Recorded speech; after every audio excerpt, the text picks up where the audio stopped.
This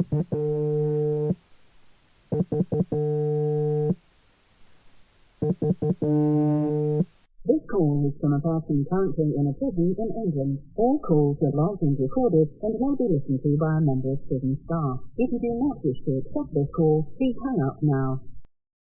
Day 11, HMP Thameside, IDTS ring. I'm reluctantly writing this after tea at around 6 p.m.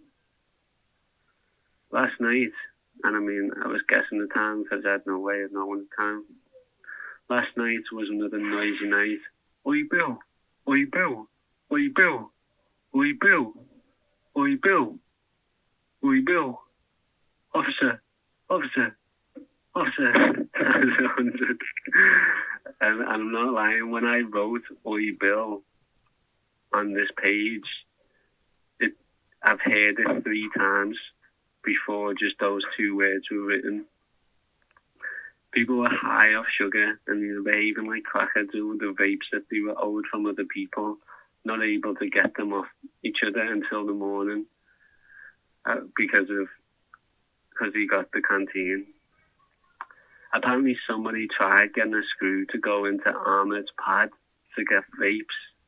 Scouse, aka me, owed them caps apparently. But apparently they didn't know my name and it wasn't even my pad. So basically what had happened is somebody had tried to pull a fucking fast one and tell the screw that I owed them caps. So they directed them to Ahmed's pad to get caps that I've owed them. But obviously that's not even my pad and they don't even know my name. So obviously the screw never. But that's what happened. This is why I say this nuts, aren't they? I don't use the words bummy crackheads flippantly. I don't owe anybody anything, and I never have. I can't wait to leave this lunatic asylum. After tonight, I almost certainly will, in 2 days' time, from the Old Bailey for a case management / plea hearing. I'm not sure what one. Maybe it's both. It's likely that I'll go to Belmarsh, which is next door to this prison, HMP Thameside. Nowhere can be worse than this wing. Riddled with drug abuse, thievery and empty caps over the wing's floor from people smoking spice. The inmates mostly look like skeletons, and at night they effectively spit their dummies out for attention like babies from the screws. Babies putting on a deep voice to give the impression that the men, yes, I resent them, and you would too. No, I don't want Valium. No, I don't want spice. No, you can't ever go up my vape. Over and over and over and over again. I don't even know if / how I can get this out. Oh, I mean, like this diary, because obviously I did for a long time. I didn't know if anybody would ever even read this or whether it would get confiscated if / when I left the prison. Maybe I can get this diary out verbally as a new podcast. I think that this is when I actually had the idea. It's day 11. That would be hilarious, actually. Maybe Notorious Lumpen podcast. Yeah, that's actually hilarious and a really good inside joke, honestly. This is to do with the interviewing counter-terrorism police, which one day no matter how long it takes after all this has gone over, I am going to share the full interview tape from the 4 days when I was being interviewed / interrogated in the counter-terrorism police station in Manchester. So, I'm sure that if any of those pigs that were interviewing me listen to this, which they probably will, I'm sure that they'll hate the idea of this being called Notorious Lumpen Podcast. So that's why I say it's a hilarious inside joke.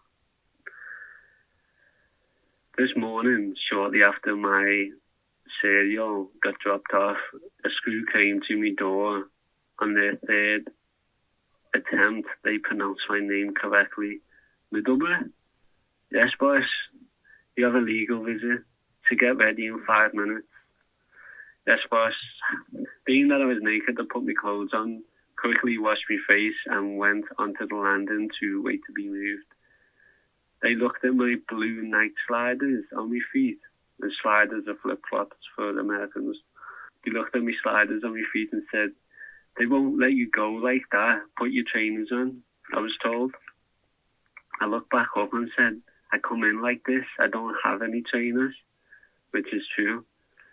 When I go outside in the frosty winter cold, I'm in my socks and sliders. This is when I'm on the yard. I don't have trainees. In the police prisoner transport van, I was barefoot in my sliders, freezing from Liverpool to Manchester, where I got took to the counter-terrorism police station. The screw asked me what shoe size I was. I told them, assuming they'd give me prison pumps, but they never did. I guess it was too much effort. In any case, I went for a video link with my solicitor in another building with frosty toes. My solicitor apologised for not speaking sooner, but nobody knew where I was for a while. This is what they did to everybody arrested under so-called terrorism legislation, I was told. I call this their black bag over our head method. I was told today that The Guardian wrote an article on the scandalous methods that counter-terrorism pigs have used on us and arrested people. They, the solicitors, also told me that they will be applying for bail on Friday.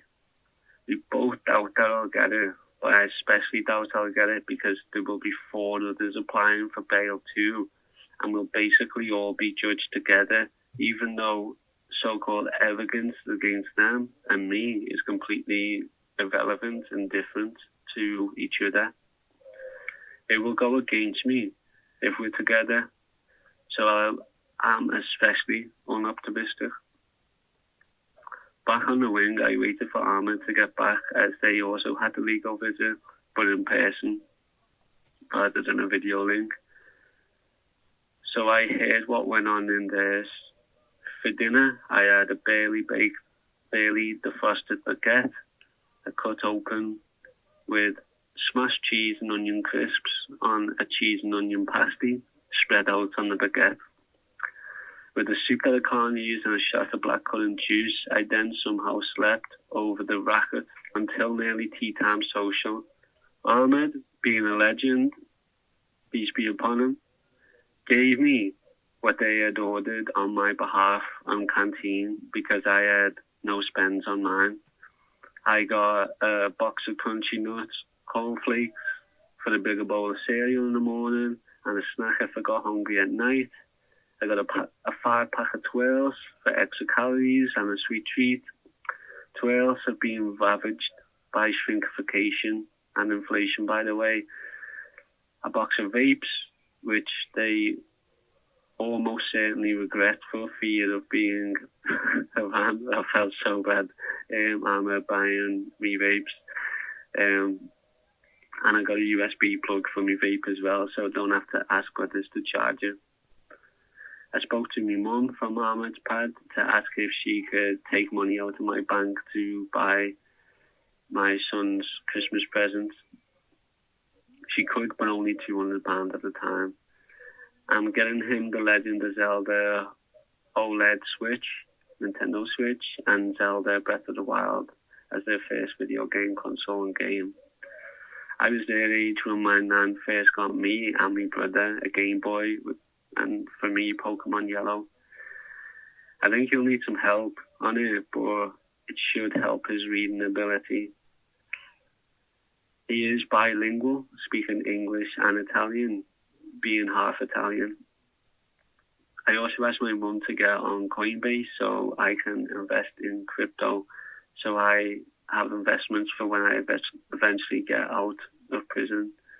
Solana, Dogecoin, and maybe some Bitcoin. I want a podcast from prison to hopefully raise money for my mum and my son, why I can't help while I'm here. Somebody kicked off on the landing. Who's been in my cell? They kept saying, who's been in my cell? In their deepest voice, mocked by others, going, who has been in my cell? They were repeating their toothless growl. Somebody approached. Well, they asked Jordan this, why are you doing that on the landing? Oh my God. Somebody approached. Well, they asked us, Jordan, why are you doing that on the landing? And after praying, they asked us again to apparently tell us that we can't. Not even a screw has said that we can't pray on the landing. This is just outside ourselves on the wing. So Ahmed spoke to them calmly, which seemed to throw them off from their aggression, and he left in peace. Others told us to continue, and they were actually ready to back us if anything kicked off. There was also a few who were keen to pray with us, but haven't for various reasons. The reason we pray on the landing is we simply can't get together in ourselves. There isn't enough room. I feel we get on with enough people, but that bigotry wouldn't be tolerated towards us by the majority of the wing. But alas, we don't want to antagonize anybody. This is not the point in it. So I'm not sure what we will do now. I would miss praying with Ahmed. I can't speak Arabic myself or remember any surahs. It seems the same people who talk negatively over prayer would rather we gave them spice. We're both lucky the fella approached Ahmed instead of me. I learned a lot from this experience over our dinner table discussing this matter and the Prophet Muhammad, peace be upon him, and the violence by rocks and thorns that Muhammad faced when he prayed in public. For tea, I had rice, potatoes, cauliflower, and fish pie. It was a full plate with extra bread, so 4 slices of bread and a bowl of rice pudding that I've yet to finish.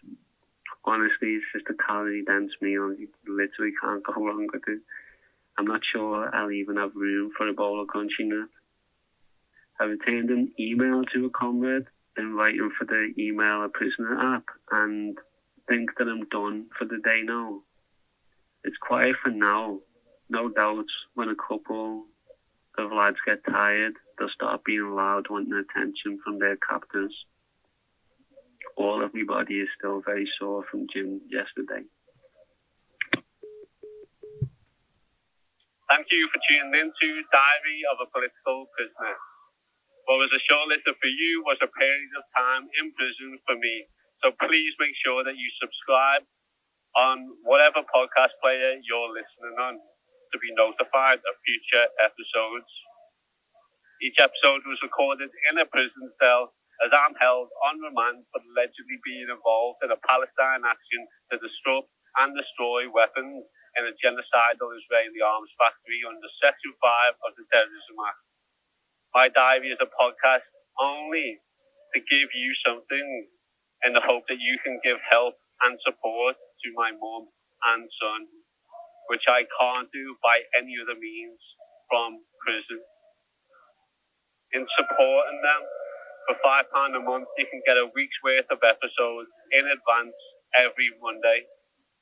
For £10 a month, you'll get the week's worth of episodes. Plus, I'll respond to any question you have in a monthly question and answer episode on my Patreon at patreon.com/politicalprisonerpod. For £25 a month, our humanitarian aid tier, you get all of the above while knowing my little boy is supported and happy. One-time donations can be made by emailing or messaging my producer on social media. Media/collaboration inquiries are on the same line as senders and inbox. If you can't support me family in my absence, please follow the podcast on Instagram if you're going to be listening.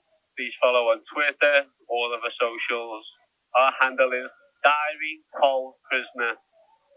Please share them and this podcast with your friends. It's free to do and it helps this project grow.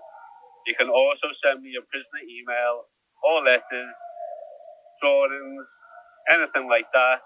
Links to everything mentioned can be found in the podcast description below. Thank you, love, and solidarity.